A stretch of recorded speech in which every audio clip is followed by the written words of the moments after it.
pessoal, bem-vindos a mais um episódio de Mil Crimes. Eu sou a Bruna. Comigo está a Jéssica. Oi, Jéssica. Olá, pessoal, como vocês estão? Espero que tá todo mundo feliz. Afinal, o Brasil meteu 4-1 nos coreanos. Isso aí. Gente, Abaixa o sexta-feira... K-pop, zoeira. Abaixa o K-pop. KLB maior que BTS, meus amores. Ai, caralho. Gente, sexta-feira sextou demais. Vamos lá, vamos torcer. Inclusive é isso, né, gente? Ai, não gosto de futebol, não gosto de Copa. Gente, tem que torcer, porque é feriado nacional, entendeu? Copa é feriado nacional. Não é sempre que a gente tem que aproveitar. Gente, aproveitando, falando de feriado e fim de ano, quando sair este episódio, a gente vai lançar o nosso sorteio de final de ano. Vão ter livros e um joguinho também. Como as decisões são feitas nesse podcast, na hora. Sabe? Que é na hora, é nesse momento. Decidi agora. Chegou agora, hoje, galera. Cara. Eu comprei o joguinho e chegou hoje. Daí eu pensei, tá, bom, vai dar tempo. Então, quarta-feira a gente lança no Instagram um sorteio pra geral, pra todo mundo do Insta. É só seguir nosso Insta e comentar lá, como sempre. E vai ter também um sorteio só de livros para os apoiadores, tá? É o pessoal que contribui financeiramente com a gente. E aí não precisa fazer nada além de apoiar a gente. E, enfim, fiquem de olho lá. Não esqueça de apoiar a gente, gente. Não esqueça de apoiar a gente. Fiquem de olho no Insta. E aí a gente faz o sorteio final do ano, entre o Natal e o Ano Novo ali. E outra coisa é só que a gente vai entrar em recesso de final de ano junto com vocês. Só a gente comemorando, né? A galera, nenhum episódio nas férias, a gente... Não, se você ficar com saudade, escuta de novo algum episódio que você já ouviu. Mas, assim, a gente vai lançar episódio até o dia 23, que é na sexta-feira, vai sair um mini episódio.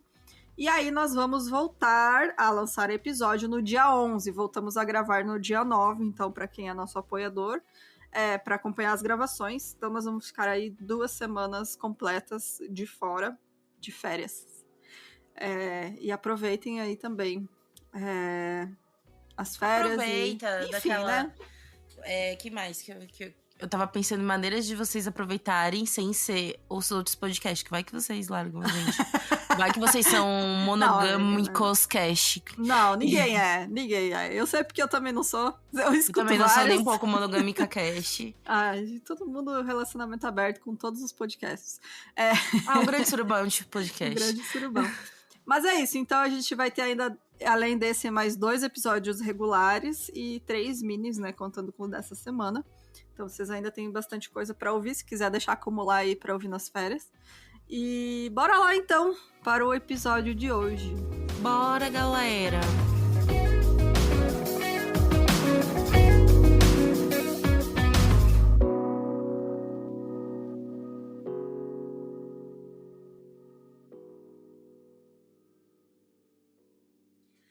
A Brenda Evers, ela nasceu em 16 de dezembro de 1963, na cidade de Enid, que fica no estado de Oklahoma, nos Estados Unidos.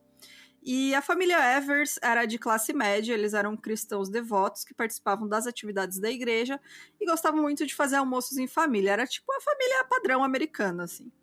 A Brenda, ela cresceu sendo uma jovem muito tímida e apesar de ser baliza da banda, aquela menina que joga os bastão pra cima, sabe? Eu tive que descobrir como é que era o nome em português disso. Ai, amiga, eu tentei ser isso no colégio, quando tentaram fazer um mini... Ai, amiga, eu sou desastrada, né? Imagina, eu também sou enfiar o bastão no meu... E assim, pelo amor de Deus. Não, eu também não tenho. Mas eu achava muito chique, sabe? Eu achava bem bonito. patricinha, assim. Exato. Mas, infelizmente. Ela fazia isso, né? Ela era baliza, jogava os bastão pra cima. Mas, e aí, né, por isso ela participava dos jogos locais, ia com os colegas, enfim. Só que, ao contrário dos amigos que iam pra festas, né, assim que o jogo acabava, a Brenda, ela ia pra casa, porque ela não gostava de beber nem de fumar. Ela era realmente super certinha, assim, a CDFzinha. Então, ela sempre tirava notas acima da média e gostava de ajudar outras pessoas. Sempre foi uma menina muito agradável.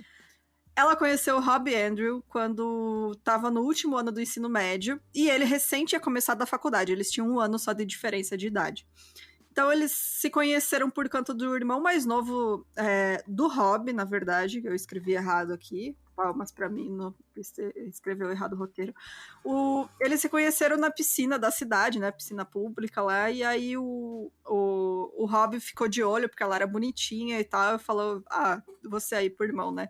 Você que tá sempre conversando com ela, me apresenta e tal, e eles se deram bem.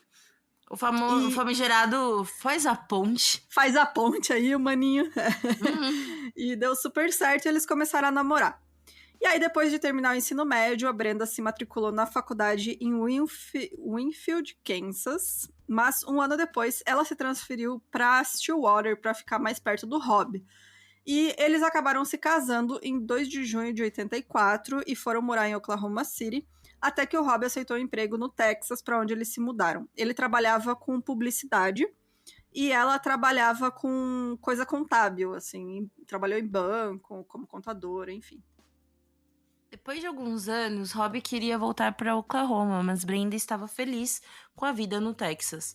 Ela tinha um trabalho que gostava e fez muitas amizades. O relacionamento começou a dar problemas quando Rob aceitou um emprego em uma agência de publicidade em Oklahoma City. Rob voltou para Oklahoma City, mas Brenda tentou ficar no Texas. O casal permaneceu separado por meses, mas eventualmente Brenda decidiu voltar para Oklahoma também.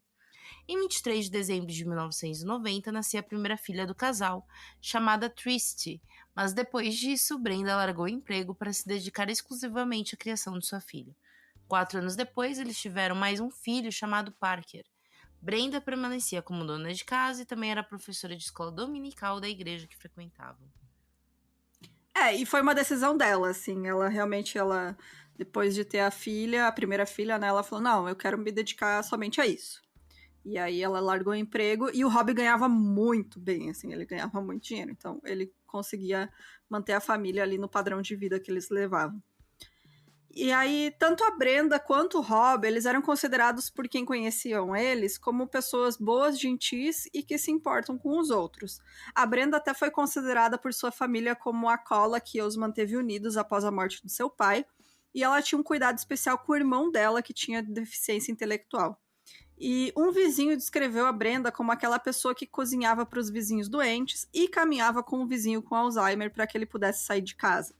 E o ex-chefe dela também disse que ela foi eleita funcionária do ano, não apenas pelo seu trabalho, mas também por passar muito tempo ajudando outras pessoas no trabalho. Então, é uma pessoa realmente muito querida, assim.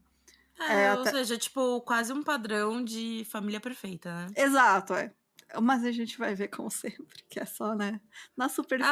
Nunca é. Nunca é. E aí o Rob, ele era considerado um cara super divertido, super simpático, padrão de publicidade, tudo meio palhaço, né? A gente é meio otário mesmo.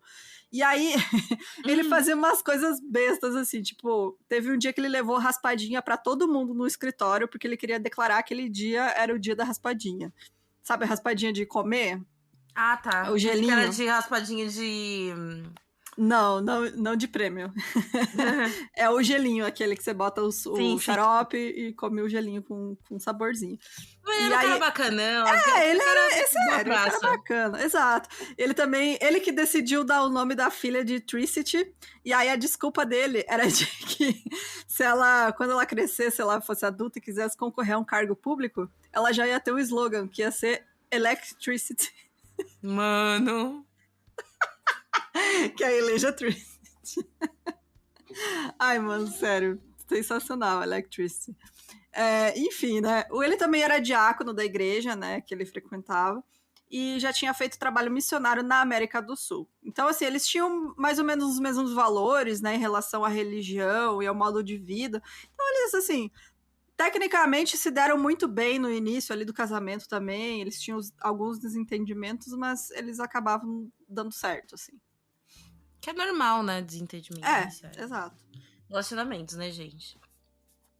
Mas o que parecia um casamento perfeito, só porque eu falei, né? Só porque eu falei isso aí. Sempre, né? Mas o que parecia um casamento perfeito, na verdade, era um relacionamento em crise. Brenda se ressentia de ter casado tão cedo e Rob insistia no casamento, pois ele era otimista e não acreditava que o divórcio fosse a solução, né? Ele parece bem aquele cara sem positividade tóxica. Exato, né? Eu também imagino assim. Nossa, gente, não sei se vocês conhecem esse conceito, mas sabe aquela galera alegre demais, no final vai dar tudo certo, pô, que ódio, imagina, que ódio. Chega de baixo astral, o importante é tá vivo. Sabe essa galera? É o que eu chamo de positividade tóxica. E ele também se preocupava muito com os filhos, assim, porque ele dizia, eu não quero que meus filhos tenham pais separados, aquela coisa, né, tipo, anos 90, né, gente, 80. Até hoje, caso. Né, gente, dependendo, enfim, né, mas enfim. Ele realmente, ele queria que desse certo o casamento, assim, apesar de tudo. Eles passaram a discutir bastante, chegaram a ficar separados por um tempo.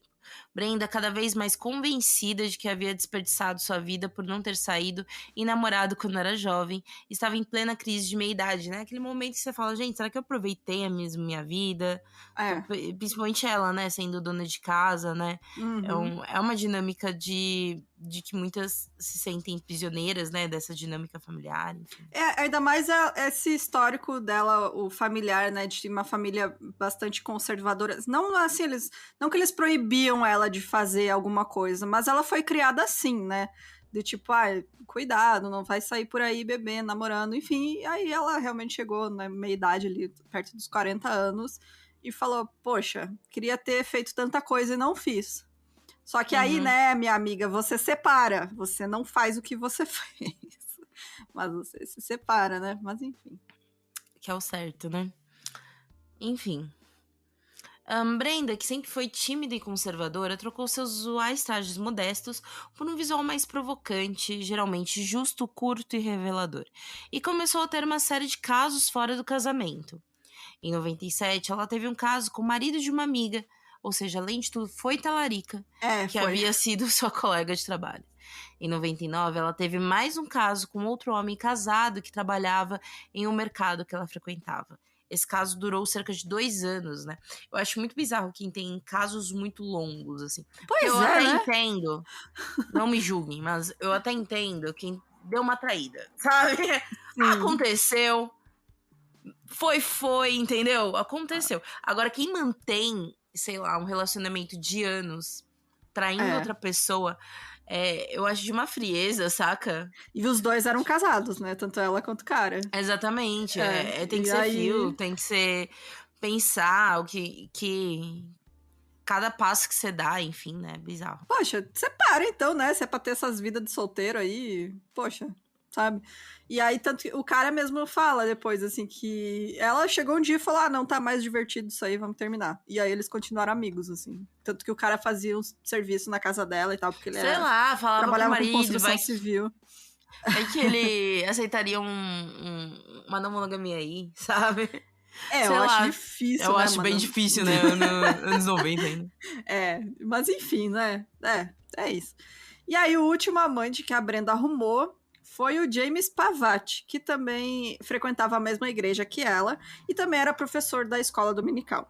O James, ele ficou amigo do Rob, né, que era o marido da Brenda, e ele até frequentou a casa deles e passou um tempo com a família e tal, e ele era também casado e trabalhava como agente de seguros. Ele já era casado pela segunda vez.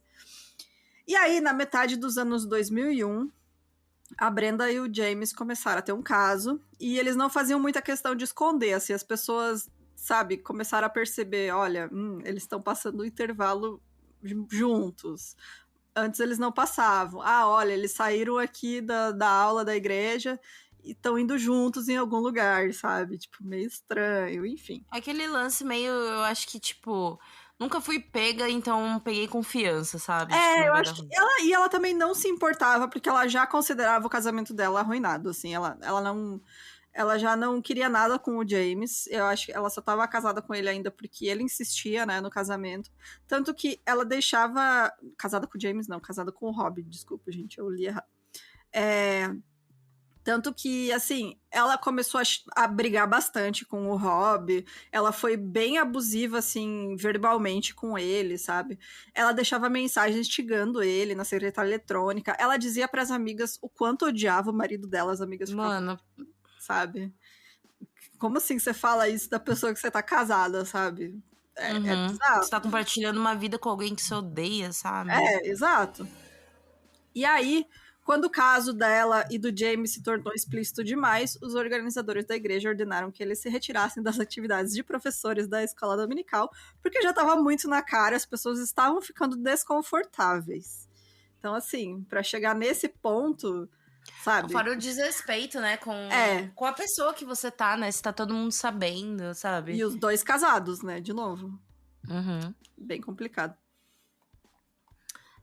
Mas Rob não sabia do caso, né? Ele confiava que James era seu amigo, e mesmo com sua esposa cada vez mais hostil e distante, ele concordou em fazer uma apólice de... Ah, meu Deus, começou. Apólice de seguro de vida, um valor de $800 mil, com Brenda como única beneficiária. É claro. Logo depois de o seguro estar acertado, James previu o divórcio de sua esposa e Brenda também completou seu pedido de divórcio em dezembro de 2001. Em setembro, obrigada. Isso. O plano dos dois era fazer com que Rob sofresse um acidente para que Brenda pudesse receber o dinheiro do seguro. Mano... Em 26 de outubro de 2001, alguém cortou os freios do carro de Rob. Na manhã seguinte, James e Brenda inventaram uma falsa emergência na esperança de que Rob sofresse um acidente no caminho até encontrá-los. E eles, assim, dois burros, porque eles realmente acharam que ninguém ia desconfiar, sabe? Tipo, mano, como se não tivesse depois investigação da polícia sobre acidente de carro, que é o mínimo, né? Porra, sabe? O mínimo.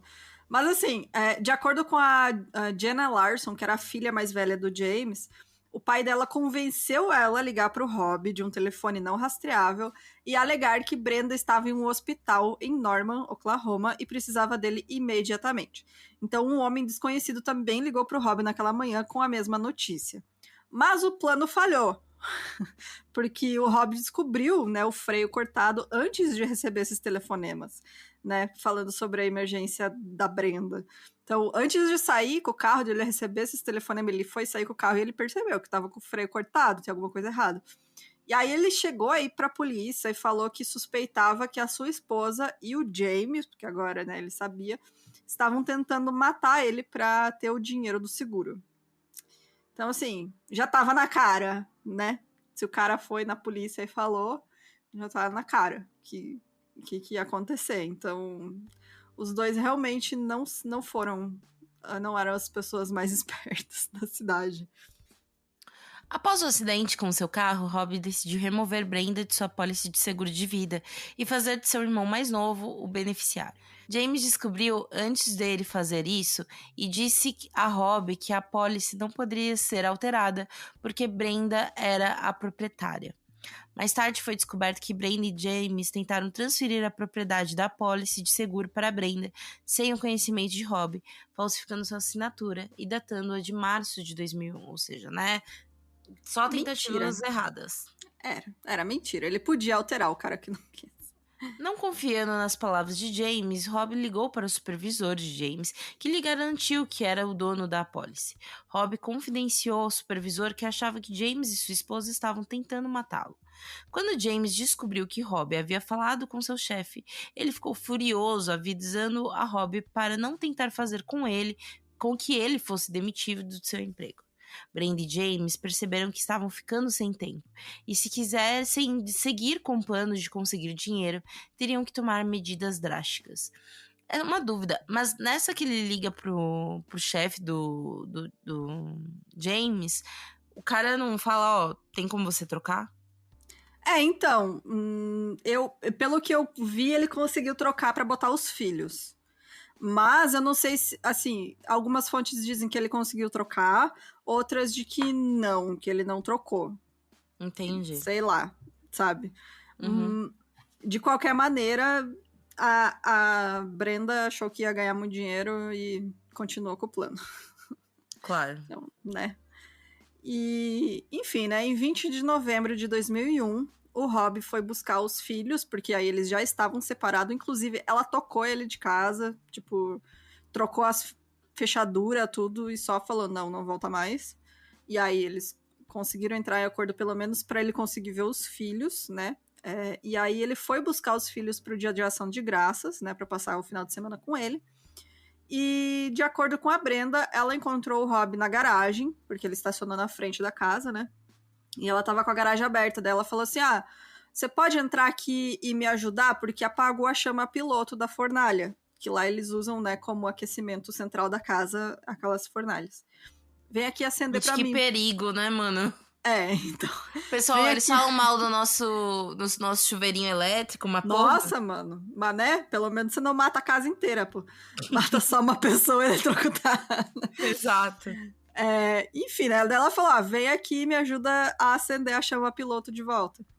E aí, quando o Rob, ele entrou, ele se abaixou para acender a fornalha, apareceu o James com uma espingarda e atirou nele uma vez.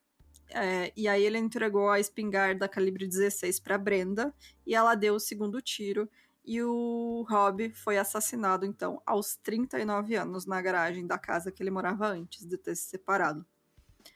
O James, então, ele atirou no braço da Brenda com uma pistola, calibre 22, isso tentando encobrir o crime, né? Fazer parecer que ela também tinha sido vítima de um ataque. E aí, ela chamou a polícia, ela mesma fez a ligação, e ela falou: a gente... Nossa, meu marido foi atingido por tiro, eu também fui baleada. E daí a polícia: quem que era? Não sei o quê. E ela: não sei, não consegui ver, eles estavam mascarados.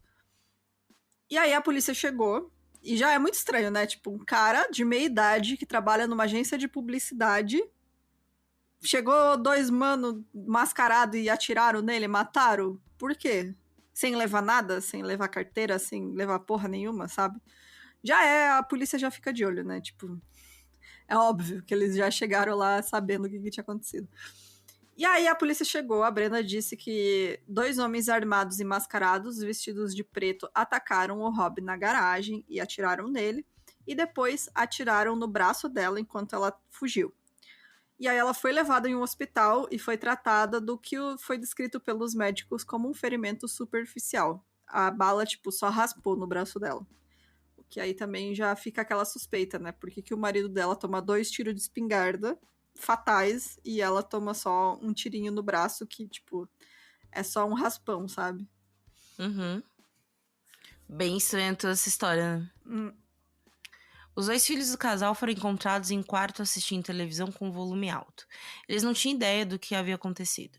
Os investigadores também notaram com desconfiança que eles não pareciam estar de malas prontas para passar o final de semana com o pai. Ou seja, né? Tipo, vem passar o final de semana, mas ela nem arrumou pra isso. Nem arrumou as coisas das crianças.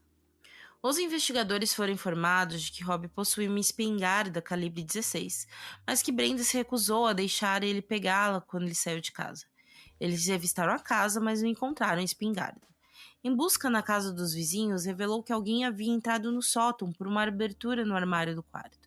Um cartucho de espingarda calibre 16 foi encontrado no chão do quarto e várias balas de calibre 22 foram encontradas no sótão. Não haviam sinais de arrombamento na residência. Gente, é de uma burrice tamanha você pegar a arma da vítima pra matar e falar que não foi. Não, tipo, os dois é sério, eles são... tinha que dar um prêmio de burros, assim. Porque, sério, eles não pararam 1 minuto pra pensar nesse plano bosta deles, assim. Sério, tipo... Facilitaram demais o trabalho da polícia. Os vizinhos, né, que moravam nessa casa aí que foi revistada, eles estavam viajando fora da cidade quando esse assassinato ocorreu, mas eles tinham deixado pra Brenda a chave de casa. Pra ela dar uma olhada, caso precise, né? E, né, não teve sinal de arrombamento na casa. O que será que significa? Nossa, né? O que aconteceu, hein? O que aconteceu? Nem imagino o que aconteceu. Exato. E aí o cartucho de espingarda encontrado na casa dos vizinhos era da mesma marca e calibre do cartucho encontrado na garagem, né, dos Andrews. Andrew, na verdade, eu botei um S a mais. E outra prova que foi encontrada foi no carro da filha do James, que ela tinha emprestado o carro pro pai no dia do assassinato. Ele falou assim: o teu carro tá com problema, né? Deixa que eu conserto, me empresta aí. E aí, quando ele devolveu o carro na manhã seguinte, a Diana, ela percebeu que o carro não tinha sido consertado e, além disso, encontrou uma bala calibre 22 no assoalho. E essa bala era da mesma marca das 3 balas calibre 22 encontradas no sótão dos vizinhos da Brenda. Então, o James disse pra filha pra jogar tudo fora. Mas a filha dele não é boba, gente. Os investigadores descobriram mais tarde que ele tinha comprado uma arma na semana anterior ao assassinato do Rob. Então, assim, esses dois... Mas você jura? Sério, esses dois, assim... Sem condições, os piores criminosos da história. Mas eu resolvi contar essa história, aqui, esse caso, por conta do julgamento da Brenda, que é por isso que esse caso ficou famoso. Porque eu acho que é uma discussão interessante pra gente ter aqui. E logo vocês vão entender. Enquanto a polícia reunia essas provas para poder prender Brenda e James e não precisar mais soltá-los, os dois resolveram fugir antes mesmo do funeral de Rob. Eles pegaram os 2 filhos de Brenda e foram para o México, de onde James ligou repetidas vezes para sua filha Jenna, para pedir que ela mandasse dinheiro sem saber que ela estava ajudando o FBI nas investigações do assassinato de Rob. Garota esperta. No final de fevereiro de 2002, os dois já estavam sem dinheiro e resolveram voltar para os Estados Unidos, onde foram reconhecidos e presos no Texas e extraditados de volta do Oklahoma City no mês seguinte. Eles foram pegos tentando voltar, assim, na fronteira, sabe? Tipo, Ou seja, ainda tentaram, né? Ainda tentaram. E, tipo, depois das investigações, descobriram que o James, ele ficou fazendo pesquisa, assim, em países da América do Sul pra fugir, sabe? E daí ele descobriu que um dos países a Argentina, porque a Argentina não extradita pessoas pra ser presas e tal. Que nem o Brasil, né? Mas, tipo, o cara não tem dinheiro pra ir até o México, sabe? Tipo, ficou um mês no México e vai querer ir pra Argentina. Tá doido. Então, o James e a Brenda foram acusados de assassinato em primeiro grau e conspiração para cometer assassinato em primeiro grau e foram a julgamentos separados. Então, cada um teve o seu julgamento. O que se seguiu no julgamento da Brenda foi uma clara demonstração de como mulheres não são julgadas apenas por seus crimes, mas também por sua conduta sexual, como se vestem e se comportam. Então, por que eu trouxe esse caso aqui? Porque o caso dela é até hoje usado em universidades de direito americanas para demonstrar o machismo que pode contaminar uma corte judicial e atrapalhar o que deveria ser um julgamento justo. Porque, assim, independente do que a gente acha, todo mundo merece um julgamento justo. Isso, Sim. assim, né, gente, é o que nos separa de animais. Não só isso, né, mas enfim. E, enfim, o caso dela é absurdo. Absurdo foi o julgamento da Brenda, assim, é revoltante. Porque, assim, não tem contestação se a Brenda realmente cometeu o crime, né, mesmo ela enfrentando o tribunal com a alegação de ser inocente, porque ela realmente chegou com essa alegação dizendo que era inocente. Mas as provas e rastros que ela e o James deixaram são tão incontestáveis em mostrar que ela planejou e ajudou a assassinar o próprio marido. Só que, em busca de uma condenação por pena de morte, a promotoria que assumiu a acusação contra a Brenda usou de todas as táticas possíveis para que os jurados a julgassem não só por seu crime, como também por seu comportamento enquanto mulher. Porque até eu trouxe alguns dados depois que eu coloquei ali, porque é mais difícil uma mulher ser condenada, já é mais difícil uma mulher ser condenada, justamente porque as pessoas têm essa visão de que, ela, sabe, surtou, ela não é capaz de algo tão horrível, sabe? Ou essa visão, né, da mulher coitadinha e tal, ou a mulher é condenada justamente pela visão da mulher fatal, né? De tipo, não, olha só, ela é tão horrorosa, ela é uma pessoa tão horrível que ela, além de tudo, traiu o marido e fez isso, fez aquilo. Então, Sim, são esses dois extremos. É uma visão que a gente vê, inclusive, quando a gente vai falar sobre questão criminal, né? Principalmente quando eu via muitos programas, assim, essas séries documentais, né? De crimes, é tipo aquela mulher super sexy, sensual, e aí você vai procurar, várias vezes acontecia isso, da atriz que interpretava, era super sexy, femme fatal e tudo mais, mas quando você pesquisava essa mulher, não, ela era uma mulher muito simples, sabe, às vezes não usava decote, usava, tipo, nada além disso, né. Mas é interessante pra eles associar ao que seria pecado, né? A promiscuidade, né? Tipo, olha só como ela era uma mulher horrível, ela era promíscua. E é exatamente o que aconteceu no caso da Brenda, né? Tipo, você pega a foto dela, ela parece, porra, a menina que foi minha colega no ensino médio, sabe? Mas aí, tipo, você pega os depoimentos dos caras, nossa, ela era uma mulher fatal, ela era insaciável, sabe? Eram uns negócios assim, tipo, tá, e o que isso tem a ver com ela ter assassinado o marido dela? E uma coisa que a gente inclusive fala às vezes durante o podcast, que, tipo, as pessoas, na verdade, têm camadas, sabe? Quando várias vezes a gente comenta, tal pessoa nesse sentido é uma pessoa boa. A galera fala, como assim? Sabe? Aqui a gente falou, ela era uma pessoa boa alguns momentos da vida dela. Não quer dizer que ela não tenha matado o marido, né? Mas ela, né? Ninguém é preto e branco assim, gente, 100% ruim, 100% bom, sabe? Eu não acredito nisso, pelo menos. Exato, as pessoas têm camadas, sabe? Nem sempre. Somos, como diz o Shrek, somos como cebolas. Ai, que profundo, amiga. Foi o Shrek que disse. Porra, achei profundo, achei profundo. Mas, sabe, é isso, a gente tá em camadas e tudo mais. Então, a questão que existe, né, quando tem esse julgamento sobre a mulher, é que nunca vai ser sobre somente aquele crime, né? Exato. Tipo, até porque, às vezes, quando é o mesmo crime sobre um homem, por exemplo, vamos supor que no caso, ele tivesse matado ela, né? Porque ela traiu ele e tudo mais. A gente já viu mais de uma vez justificarem, sabe? Sim, exatamente. O cara ser passional, é porque o cara era muito apaixonado, é porque ela não respeitou ele, sabe? Exatamente. Enquanto pra mulher sempre tem esse outro viés, né? A pena de morte nos Estados Unidos, em pouquíssimos casos, é opção viável para os promotores. Ela fica realmente isolada a casos de crimes que envolvem um grau de crueldade e sofrimento para vítimas que os diferenciam de outros assassinatos. Brenda não tinha antecedentes criminais e Rob morreu em decorrência de seus ferimentos à bala, o que normalmente não caracteriza crimes que levam à condenação de morte. O julgamento de James foi o primeiro e a promotoria elaborou um caso detalhado sobre sua habilidade com armas de fogo como ex-atirador do exército. Seu caso com Brenda e seus esforços para impedir que Rob removesse Brenda como beneficiária de sua pólice de seguro de vida. A promotoria teve sucesso e James foi condenado à morte.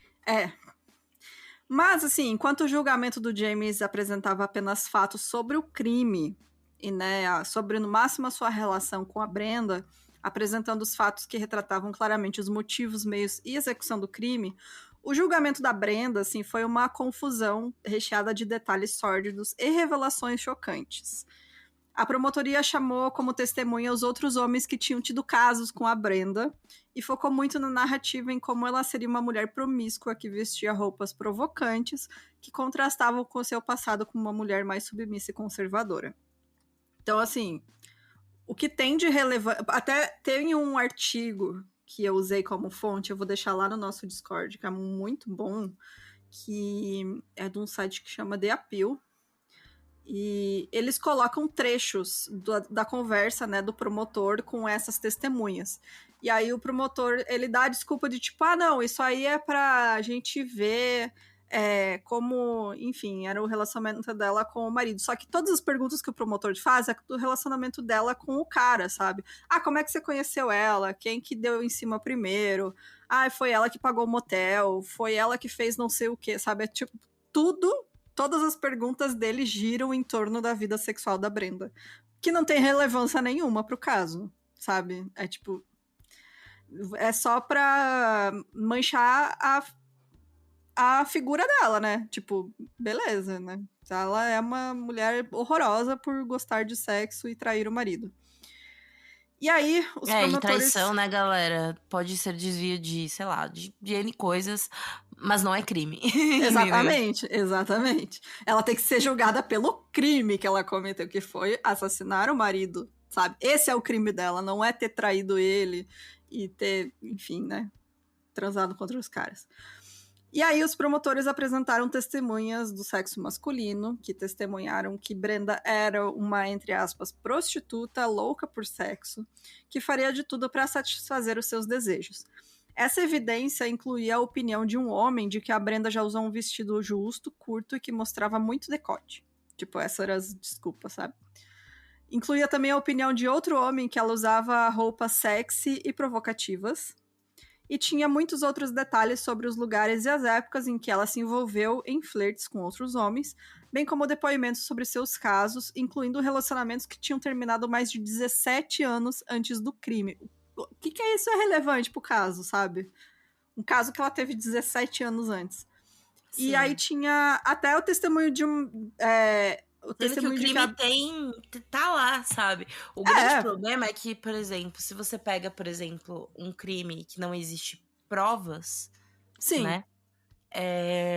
Beleza, não tem prova nenhuma sobre esse crime. Então, você vai pegar, talvez, antecedentes de talvez ela ter sido violenta, de ela ter sido uma grande escrota, enfim. Uhum. Mas tem provas. O cara já foi condenado sobre esse crime, sabe? Exatamente. E teve até o testemunho de que a Brenda uma vez tingiu o cabelo de vermelho pra agradar um homem. Tipo, nada relevante. Nada relevante, assim. É, tipo, surreal, assim. Surreal esse caso. Outra demonstração de que a acusação iria colocar todas as fichas no estereótipo de mulher fatal era o mandado de busca na casa de Brenda, que revelou uma longa lista de itens, entre elas fitas de secretária eletrônica, documentos de seguro, papelada financeira e algumas notas manuscritas. Mas um item se destacou. Entre muitos certificados, relatórios e notas manuscritas, né, que fazem sentido, né, afinal, isso daí tem a ver com a elaboração do crime, enfim. A promotoria apresentou como prova um livro encontrado na gaveta da cômoda de seu quarto. 203 maneiras de deixar um homem louco na cama. Tipo... Sim. Isso é uma prova do crime dela. Foda-se, né, mano? Parece pra mim muito o negócio do pânico satânico, né? Tipo, que a gente viu, assim. Só que com uma versão do horror, né? Da mulher sexualizada. Exato. A mulher tem uma questão de gostar de sexo, enfim. Mulher não pode gostar de sexo, não. Ela tem que apenas aceitar transar, né? Não, ela não pode procurar sexo, senão ela é promíscua. Mas é justamente o que a gente viu tanto nos Estados Unidos quanto aqui no Brasil, né? Você pega ali o caso dos meninos de Altamira, né? Que o Ivan tá fazendo. E logo no início, assim, você tem as provas da promotoria de que era uma seita satânica. Sei lá, o cara leu O Exorcista, sabe? Era um negócio assim. Ele tinha, sei lá, um livro de bruxaria, sabe? O livro do Paulo Coelho na estante. Sabe, é isso. Tipo, mano, vem ver meus livros aqui em casa, dá licença, né, cara? Tipo, sem noção. Nossa, se for ver meus livros, porra. Porra, vê o que a gente faz pro trabalho, né, gente? Olha o que é esse podcast, pelo amor. Olha esse podcast, né, galera? Complica. Enquanto isso, a equipe de defesa de Brenda tentou retratá-la como vítima, lembrando ao júri que ela também foi baleada no dia que Rob foi morto.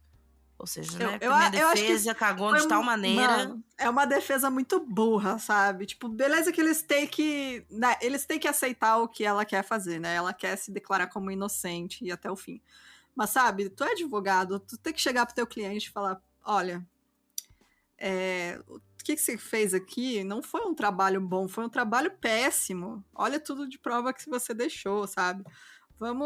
Confessa aí que pelo menos você pode tentar condicional depois, sabe? Um negócio assim, porque, sei lá, eu acho que ia ser muito difícil ela não ser condenada, assim, né? Com base nas provas reais, né, que existiam do caso.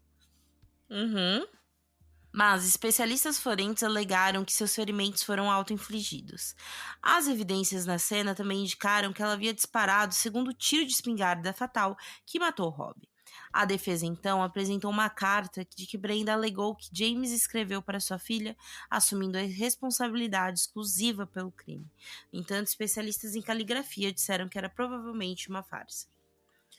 Mas aí é que tá, né? Aquelas defesas burras, né? De tentar inocentar algo que tem provas. Apesar de que, né, pode tentar? Pode, beleza, mas né, é muito difícil. E aí, talvez a revelação mais chocante que teve, assim, foi que ela planejava se livrar também do James ao mesmo tempo em que ele ajudava ela a planejar a matar o marido. Isso foi uma entrevista do advogado de defesa do James, o Michael Arnett, que ele deu ao Snap, e aí, assim, foi parte da defesa do James, então a gente não tem como ter certeza se realmente aconteceu, mas segundo eles, a Brenda não apenas obteve uma pólice de seguro de vida para o Rob, né, que era o marido dela, como também obteve uma pólice de vida para o James, desculpa, ele chamou ele de Jim, e eu deixei como Jim também. O James Pavat. Portanto, Brenda iria receber tanto os rendimentos do seguro de vida de Rob, quanto os rendimentos do seguro de vida do James, assim que ele fosse executado pelo assassinato do seu marido. Mas eu não sei realmente se isso aconteceu. Isso daí não tem provas, né, no final das contas. Eu acabei não encontrando nada também que corroborasse isso. É só a declaração do advogado do cara. E aqui a gente vem, né, pra questão central, né? Por que a promotoria focou tanto nesse aspecto da vida sexual e moral da Brenda, quando o James, que cometeu o mesmo crime, gente, eles estavam juntos, ele já tinha sido condenado à morte 6 meses antes. Então, de acordo com o artigo, que é esse que eu comentei, né, que é escrito pelo Mark Bookman para o site The Appeal, eu vou deixar no nosso Discord esse artigo, que é muito bom. Ele fala o seguinte: embora não haja uma fórmula para prever quem receberá ou não uma sentença de morte, os estatísticos não teriam problemas para tirar conclusões sobre o impacto do gênero na pena de morte em Oklahoma. De suas 200 execuções desde a condição de Estado, apenas as 3 que aconteceram em 2001 foram de mulheres. Nenhuma mulher desde Brenda foi para o corredor da morte em Oklahoma, e ela é atualmente a única mulher entre as 47 pessoas no corredor da morte. James e Brenda podem ter cometido o mesmo crime, mas há poucas dúvidas de que James tinha muito mais probabilidade de receber uma sentença de morte. Conscientemente ou não, a promotoria certamente entendeu que obter uma sentença de morte para Brenda exigiria mais do que uma apresentação direta de evidências relevantes sobre o assassinato do seu marido. Ou seja, eles têm que pintar aquela figura da mulher maldosa, né? Da mulher má. Porque só o crime que ela cometeu não é o suficiente para ela ser condenada à morte, como a gente viu aí as estatísticas de mulheres. Ela né, tem que ser tipo um monstro, né? Ela tem que ser transformada num monstro, numa mulher horrível. Exatamente. Tem que ter a moral dela jogada no lixo, assim. Porque não basta apenas assassinar o marido, né? Você tem que transar com outros homens. Parece que a barra é essa, né? Tipo, não, você assassinou seu marido? Não, horrível, mas, mano, como assim você transou com outros homens? Sabe? Esse é o absurdo, assim, não é ela ter matado o marido, é ela ter fudido. Exatamente. É surreal. Diversos estudos feministas referem-se a isso como duplo desvio, a punição de mulheres por seus crimes e por sua falta de conformidade com as expectativas de gênero feminino.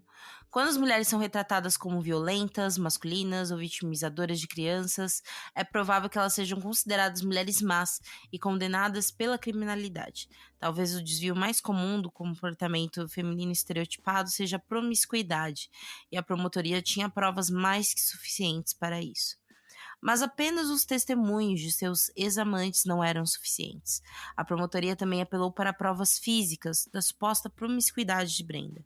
Essas provas seriam as roupas que Brenda levou em sua fuga com James e os filhos, puxando roupas íntimas das malas que eles usaram. O promotor mostrava aos jurados calcinhas de fio dental e conjuntos de sutiã de renda, que seriam a prova de que Brenda não se tratava de uma viúva em luto pela morte do marido. Mano, lógico que ela não é uma viúva em luto. Ela matou o marido, pô. E aí, o que você faz com as suas calcinhas? Você tá em luto, você joga fora? Sabe? Não, era assim, a cena. Isso foi nos argumentos finais dele. Ele puxando de dentro da mala, assim, um fio dental dele. Olha isso aqui! Isso aqui é uma roupa de uma viúva em luto? Não é. Daí ele puxava, tipo, um sutiã de renda. Olha isso aqui! Que ela empacotou pra fugir com a amante, não sei o quê. Tipo, cara, quando é que a gente viu, em todos esses anos fazendo podcast, algum promotor puxar a cueca de um serial killer e mostrar pros jurados pra dizer o quanto ele é uma pessoa de horrível. esposa, sabe? Ou de alguma coisa assim, sabe? porra, sabe? Quem é o homem que a gente já contou a história aqui que teve, assim, foi julgado além do seu crime, né? Tipo, foi julgado por suas ações morais, além dos seus crimes. Tipo, não tem. Eu não consigo lembrar de nenhum, assim. Também E não. se tem, deve ser exceção, né? Porque, Ou sério. deve ser, tipo, visto como um desvio, tipo, um Exato, homem um gay, gay, sabe? Por gay, exemplo. exato. Então, é surreal, assim. Tipo, o cara usar as calcinhas dela pra condenar ela à morte, sabe? É um negócio absurdo. Que, lembrando que aqui a gente é contra, né, a pena de A morte, pena de obviamente. morte. Isso Sei aí a lá, gente, né? Vai que alguém desinformado. Faz tempo que a gente não fala sobre isso, mas a gente é todo mundo aqui é contra a pena de morte. E aí os advogados de defesa da Brenda, eles mais tarde, eles até comentaram que eles ficaram tão chocados com essa cena do promotor exibindo as roupas íntimas como prova, né, de algo, que eles nem fizeram objeção ao fato. Tipo, eles ficaram em choque mesmo, tipo, sabe, não sabiam nem o Mano, que o falar. que você vai falar, velho? Vai falar o quê? Dá vontade de falar, mano, você queria que ela ficasse sem calcinha? É. Ia ser melhor? Tipo. Quer usar a carçola? Tem que usar a carçola. Exatamente, mano. Né? E assim o retrato da mulher cruel e fatal estava completo, né? A Brenda foi considerada culpada e dias depois ela foi condenada à morte. E aí na apelação, o advogado da Brenda referiu-se a tais momentos como sendo destinados a humilhá-la e desumanizá-la e reduzi-la a um caráter venal aos olhos do júri. O Mark Buchman, né, que é o cara que escreveu aquele artigo, ele descreve isso como uma tática de acusação de alterar e vilipendiar o caráter de um réu tão severamente que os jurados são levados a uma determinada sentença. Ou seja, né, você, tipo, realmente desumaniza a pessoa a ponto de elas... não, ela realmente cometeu esse crime e ela merece morrer por isso. Sendo que, né, o crime por que ela está sendo condenada não levaria a pena de morte em outros casos. Sim, é isso, né, que a gente tá lembrando. A traição, ela pode ser um motivo torpe, né? Sim. Enfim. Mas ela em si só não é um crime. Exato. Sabe? E ela não torturou o cara, sabe? Que é considerado, né, um agravante pra pena de morte, enfim, lá nos Estados Unidos, né? Tipo, crimes tão bárbaros que você realmente, sabe, vai além do que o assassinato comum acontece. E não foi esse caso, né? E, bom, a juíza do Tribunal de Apelações Criminais de Oklahoma, a Arlene Johnson, ela concordou, concluindo que o efeito foi banalizar o valor de sua vida na mente dos jurados, e ela afirmou o seguinte: a primeira fase deste julgamento de assassinato capital está repleta de erros. Esse erro, em sua forma mais flagrante, inclui um padrão de apresentação de evidências que não tem outro propósito senão enfatizar que Brenda Andrew é uma esposa ruim, uma mãe ruim e uma mulher ruim. O júri foi autorizado a considerar tais evidências em violação da regra fundamental de que um réu deve ser condenado, se for o caso, pelo crime acusado e não por ser uma mulher má. E acho que é isso que resume, né? Tipo, ela deveria ter sido condenada pelo crime que ela cometeu, que é ter assassinado o marido dela, junto com o amante. Mas não, ela foi condenada por ser uma mulher que traiu o marido com outros homens e que tinha vários relacionamentos extraconjugais, que usava roupas provocantes na visão de homens, né? Tipo, mano, foi o cara lá no banco de testemunha dizer que, não, ela usava roupas provocantes. Beleza, o que isso tem a ver com ela ter matado o próprio marido? Nada, sabe? Esse aqui é um absurdo. Qual é a relação, né, de uma coisa com a outra. Exato. Até porque, sei lá, gente, a gente já falou da Doroteia Puentes. Sim, da senhorinha? Da senhorinha, né? Aí você pega que é uma senhorinha de, na época, sei lá, 70 anos, né? Uhum. Fofinha, que cozinhava bem, taranana. Ela também é uma assassina, né? Então, quando a gente fala sobre mulheres, né, que tem que cometeram esses crimes, né? A gente não tá querendo estabelecer que é uma mulher super sexualizada e coisas do tipo, sabe? Então, Exato. o bizarro é justamente isso. Assim como a gente fala em muitos casos de serial killer, que a maioria deles, a maioria mesmo, eles não têm transtornos psicológicos que alteram a capacidade deles de distinguir, né, o certo e o errado. Tipo, E também aí... que toda pessoa que comete crimes em série é um psicopata. Psicopata. Não é assim, gente. Tipo, a gente também está tirando a responsabilidade deles ao falar que eles são monstros. Não são pessoas completamente sãs e normais como a gente, sabe? Eles só escolheram fazer isso. Então, tipo, é a mesma questão aqui, sabe? Não é porque é uma mulher que ela não é capaz de cometer um crime, não é porque ela é promíscua que ela cometeu esse crime, sabe? São coisas completamente separadas, assim. Esse que é o problema aí da questão, né? E é isso, né? A Brenda, ela agora tá no corredor da morte desde 2004. Seu caso agora tá nas mãos dos juízes do Tribunal de Federação de Apelações. Ela está chegando ao fim do processo de apelação. Em junho de 2017, um painel de 3 juízes no Tribunal de Apelações dos Estados Unidos votou 2-1 para reverter a parte de sentença de morte de James Pavati. O Estado deve provar pelo menos uma circunstância agravante e emitir a pena de morte, que no caso de James foi a forma hedionda, atroz e cruel da morte de Robbie Andrew. De acordo com 2 dos 3 juízes, Robbie morreu rápido demais para que sua morte fosse considerada cruel e hedionda. A Promotoria Geral de Oklahoma apelou imediatamente da decisão e pediu uma nova audiência sobre o caso. Em 2020, a Suprema Corte rejeitou a apelação e James esgotou seus recursos e agora espera a data de execução. Brenda permanece sendo a única mulher do corredor de morte em Oklahoma sem data para sua execução.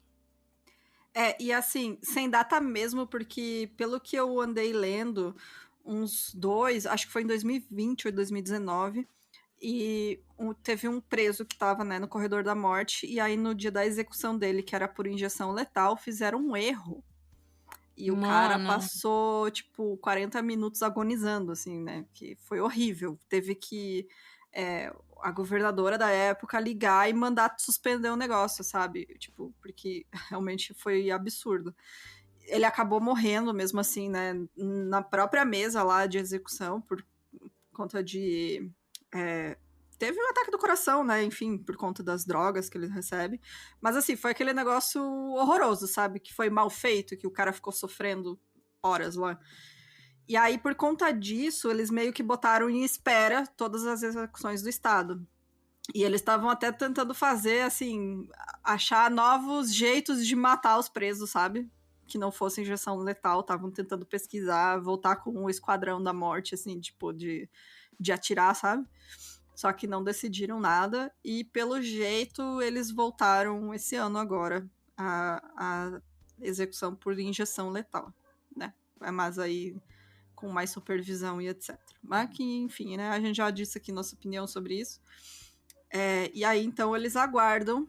A Brenda, eu não sei como é que tá esse processo dela. Se alguém tiver informação, por favor, manda pra gente. E tem um episódio do Forensic Files, que é sobre esse caso. Eu vou deixar o link também, tem ele completo no YouTube. Pra quem quiser assistir, eu vou deixar lá no nosso Discord. E é isso, gente. Eu achei muito interessante a discussão que esse caso traz, porque a gente vê tantos casos, né, de mulheres assassinas e tal, e esse aqui é muito explícito, né? Enfim. É isso. Quem tiver mais informação aí sobre o caso, né, sobre essa questão, né, das apelações e tal, comenta aí pra gente e diga aí sua opinião. Espero que todo mundo concorde com a gente. Eu sei, né? A gente sabe que talvez a gente vai levar uns xingamentos. Não, mas eu acho que não, cara. Porque eu acho que é meio senso comum, sabe? Tipo, a pessoa ser amiga, julgada... você duvida? Não duvido. Mas eu confio nos nossos ouvintes, que eles são inteligentes. Isso é verdade, também confio. São mais inteligentes que ouvintes de outros podcasts. Porra. Mas, enfim, eu acho que... É isso, sabe? Ela deveria ter sido condenada pelo crime que ela cometeu, não pela pessoa que ela é, né? Porque e se fosse, tipo, beleza, metemos uma perpétua, mas que tem a ver com o crime dela? Exatamente. Entendeu? Mas é isso, gente. Bora para os comentários do último episódio. Bora, galera!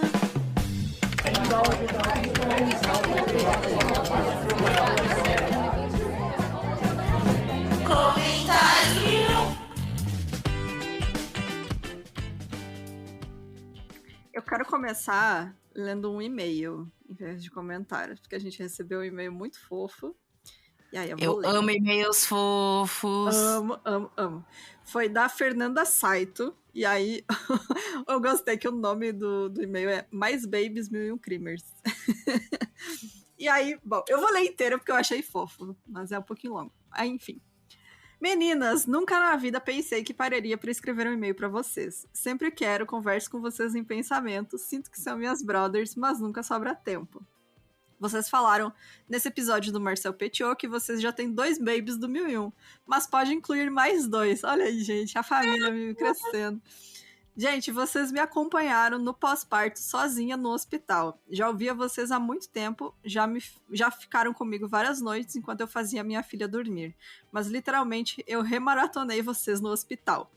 Breve história sobre o período no hospital, não precisa ler se não tiverem tempo, mas espero que leiam. Vou ler. Moro na Irlanda, tive meus 2 filhos aqui. Meu segundo, o Adam, nasceu há 2 meses no Rotunda, Hospital Maternidade de Dublin.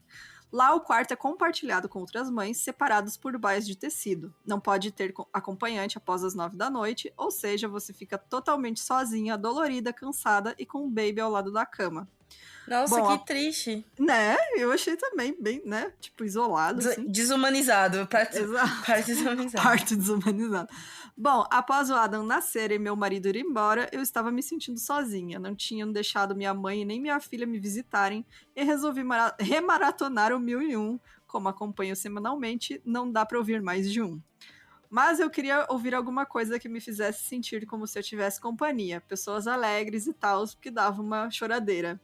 Ninguém nunca vai entender que eu escolhi maratonar True Crime no meu pós-parto, mas eu queria vocês falando comigo, vocês ali me fazendo rir e me fazendo refletir. Carai, isso que eu tô passando é fichinha, imagina esses negócios tudo fodido. Como diria a Bruna, exatamente, você tem que pensar sempre nos outros, né? Tá mais fudido que eu.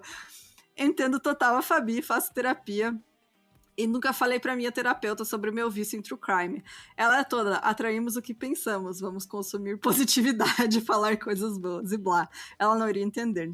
Ok, obrigada pelo tempo que passaram lendo meu texto, com 2 filhos pequenos, eu tirei tempo do cu para escrever isso aqui.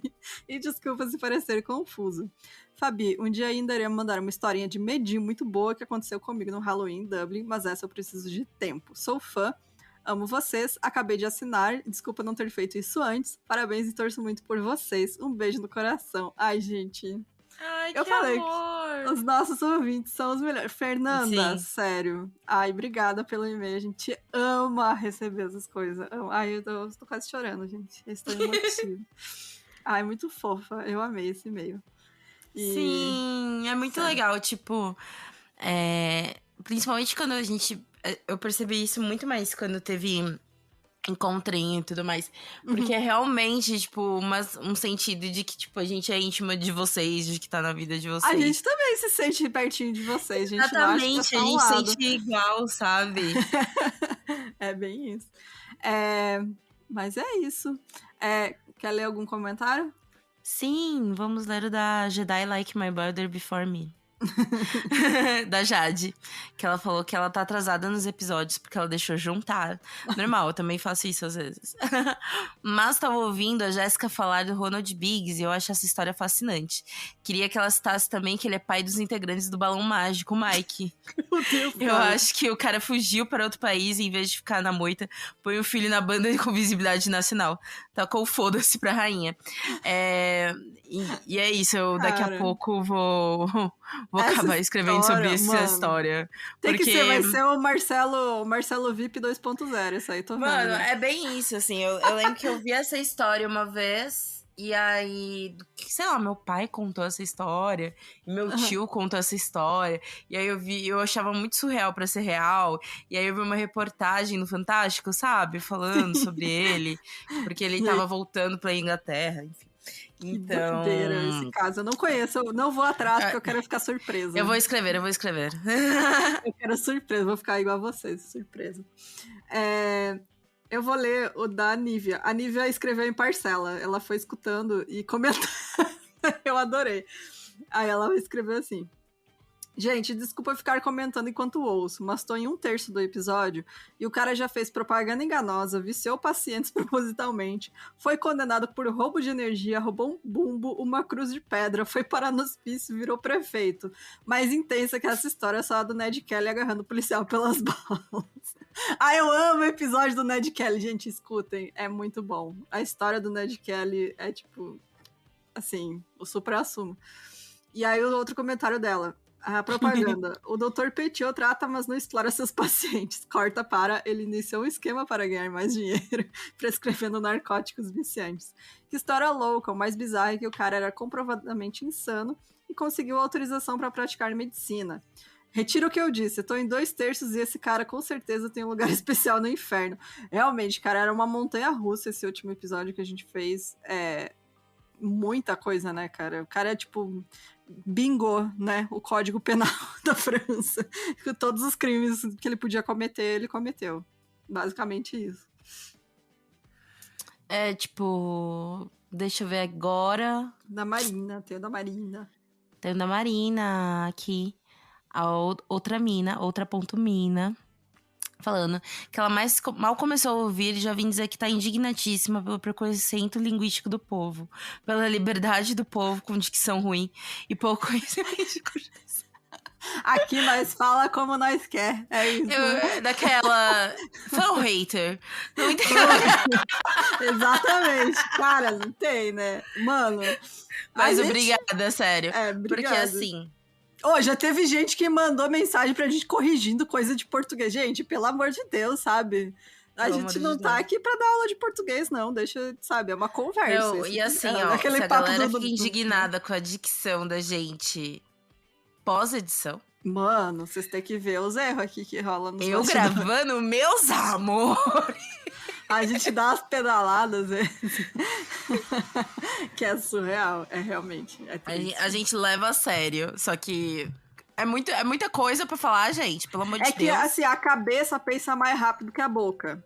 Então, gente, quando a gente vê... problema todinho, inclusive, na vida. A gente lê, a gente tá lendo lá na frente, mas a boca tá lá atrás ainda, lendo o começo da frase. E a gente se embanana tudo, é isso. E principalmente quando a gente tá empolgada. Menina... Exatamente. É um tal de blá, blá, blá, blá, sabe? Foi isso. E outra coisa, eu só quero agradecer todo mundo que tá comentando também nas postagens dos mini episódios. A gente teve o último episódio aí que foi absurdo, né? Que a Fabi fez, que é o da Lauren. Que é um caso muito revoltante e as pessoas realmente estão comentando bastante, porque é um caso revoltante. Então, obrigada, gente. Obrigada. Lembrando que, tipo assim, a gente comenta mais o comentário dos episódios, porque como nós duas gravamos o episódio, a gente já sabe que rolou no episódio. Vocês entenderam, né? Vocês entendem. Exatamente. E é isso, gente. Muito obrigada. Fiquem de olho aí, que vai rolar o sorteio, então, essa semana. E mais pra frente... o nosso último episódio, vocês vão gostar. O último episódio do ano vai ser especial aí pra todo mundo. Vai ser, já vou dar spoiler, que as 3 vão gravar juntas. Se juntas já causam, imaginem juntas. E vai ser aquela loucura, né? Então vocês já imaginam o que vem por aí.